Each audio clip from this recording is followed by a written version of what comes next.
delighted. That's really the only word I can share with you guys.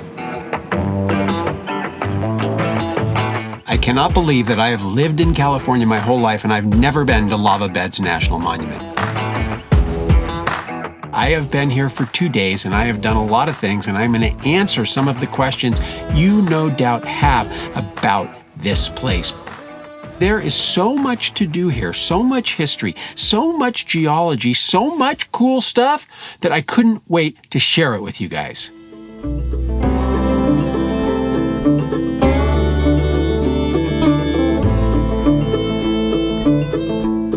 All around me is the Devil's Homestead lava flow.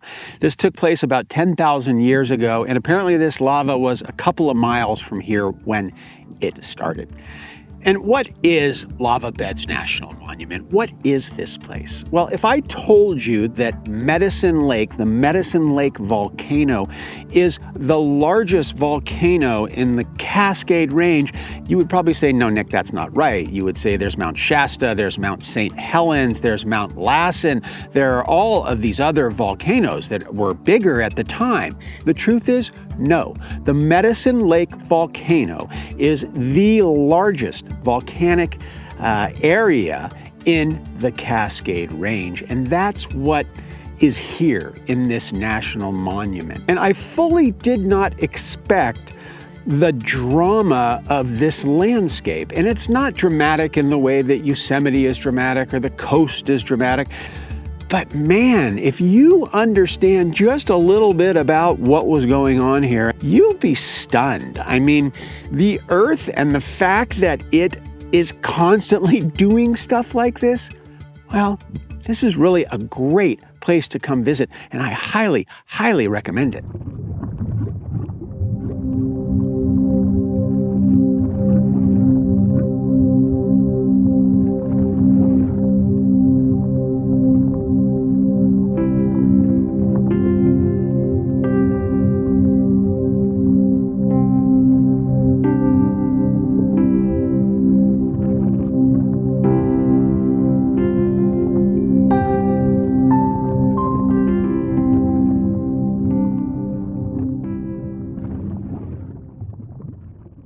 I did a Google search on Lava Beds National Monument, and here are the top questions. How long does it take to visit Lava Beds National Monument? I had a full 2 days, and I would recommend 2 days. How many caves are in lava beds? Google says 700 lava tube caves. What is the geology of Lava Beds National Monument? I get into that a little bit, but I'm not a geologist. Now, Lava Beds National Monument, it was established in 1925. Lava beds is at an elevation that ranges from 4,000 feet to 5,700 feet. This place is really well developed and pristine. This is a real winner as far as a national monument goes. Now, I'll forgive you if you think I'm an expert on all things natural in the park, but I have a secret. I read the infographics, and behind us, we're going to go take a look at a splatter cone. And a splatter cone is when the lava shoots up out of the ground, goes skyward, and then forms a ring, and it builds up over time.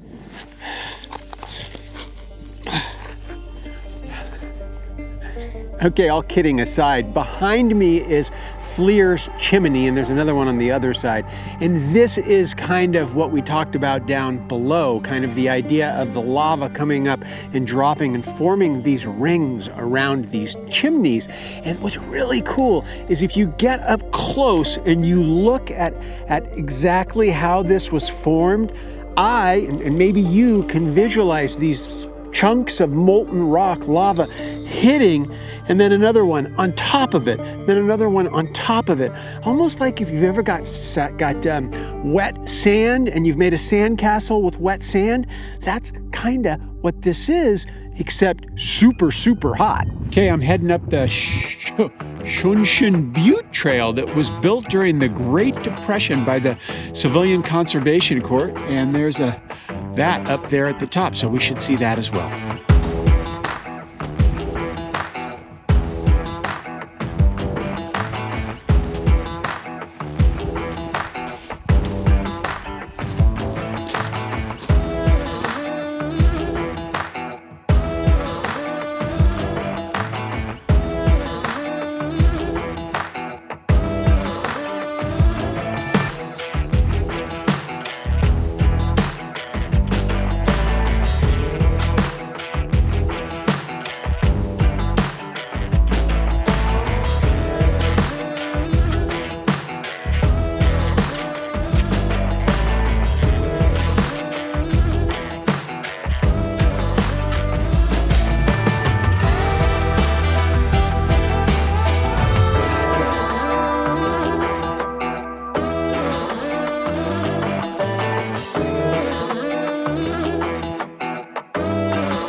So I just got back from a walk from Captain Jack's Stronghold, and I gotta tell you, I'm freaking jazzed. This all revolves around a war between the United States and the natives, the Modoc people. And I gotta read to you, I'm gonna get my glasses on, I'm gonna read some national park stuff and show you some images. This is so cool. It was January 1873, and it was pretty cold. 300 soldiers gathered along with some volunteers in the area, and they had been preparing for 2 months, and they went into the stronghold to attack the Modocs. Now, they were thinking that this was going to go their way because they overwhelmingly had numbers and ammunition and everything on their side, except they didn't understand the terrain and they weren't prepared for the cold weather, and it's brutal in there. Apparently, their boots and hands and clothing and everything got cut up while they were in there trying to navigate the gullies and the trails and root out the Modocs from their hiding place. Ultimately, the soldiers retreated and they left ammunition and weapons and provisions in there because they just wanted to get the heck out of there. And when I was in there and knowing that story, it just came to life. It's such a rugged area. I can imagine 150 years ago, people in that area battling each other, one group knowing the lay of the land, knowing where to be, how to be protected, and the US soldiers going in there and totally unprepared for the terrain. I guess what I wanted to share with you guys is how impactful that was for me. To know the story and then to go in that terrain and do the hike and scramble on trails that were cut and see these hiding places and the terrain and how the battle may have unfolded, it's really super dramatic. And if you can do that, if you can do the short hike or the longer hike, if you can read up on the history and put yourself in that terrain, it's really kind of exhilarating. Okay, nerd alert, this is just too cool not to talk about, okay?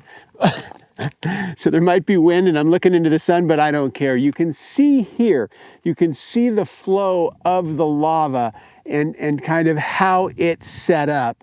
And I have no idea what's going on here. If you check this out, the way that this cooled right next to this, it's totally different. Now, if you're watching this video, there's a good chance you might be kind of a geology nerd and you know about this. I would love for you to drop something in the comments because this is so beautiful in a geologic way. I want to know more about it. Okay, the truth is, I'm not into caves, but a lot of people come here for caves. This video, not much on caves, but we are going to Mushpot, which you can basically walk from the visitor center down a path, go down. It's the only one that's lit. Let's go see what it's about. Apparently there's some good infographics. Can you see me? No, I'm just this dark hole. Okay, I found some light. It is true. Many people come to this national monument for caving, for spelunking. I am not one of those people. I don't relish the idea of going underground with a headlamp and crawling through the muck. Not my thing. If you're looking for that video, I'm sure there are tons of people who love to do that, but I'm not one of them. I get my jollies up on the top side. So every time I make one of these videos and I come to these places, I'm worried. I'm worried that there's not going to be enough cool stuff to share with you guys. And I have just spent 2 days, 2 full days kind of making my way around this park. This park is absolutely beautiful. It is not beautiful in the way Yosemite is, or Crater Lake, or maybe Redwoods National Park. Those are all extremely beautiful places, and I go to all of those places.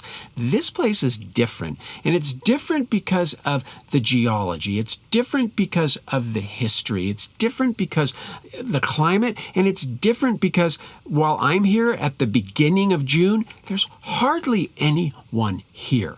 So context is everything because I am sitting in front of a really large crater. It's called Mammoth Crater for a reason. And I'll tell you, when you just kind of walk up and look at it, but when you find out the story behind it, 70% of the lava that kind of flowed out of the ground and made the grounds that we've been on came out of this hole in the ground. What happened here was the lava rose up to the level of the surrounding area and then flowed out onto the landscape. And if you just stop for a moment and think about this whole thing being filled with molten lava, that's enough to give you pause. But when you think about the fact that 70% of the lava that I have been driving around on the last couple of days came out of this hole in the ground, well, that's one impressive hole. Should you come to lava beds? That is a loaded question. I'm going to give it a big yes. You definitely want to come to this national monument. It's got a different vibe. It's got a different feel to it. And I think it's really important to read up on the history before you come and learn just a little bit about the geology, because that will make everything so much more interesting. And don't forget to read those damn signs at the attractions, because I learned a lot from those signs.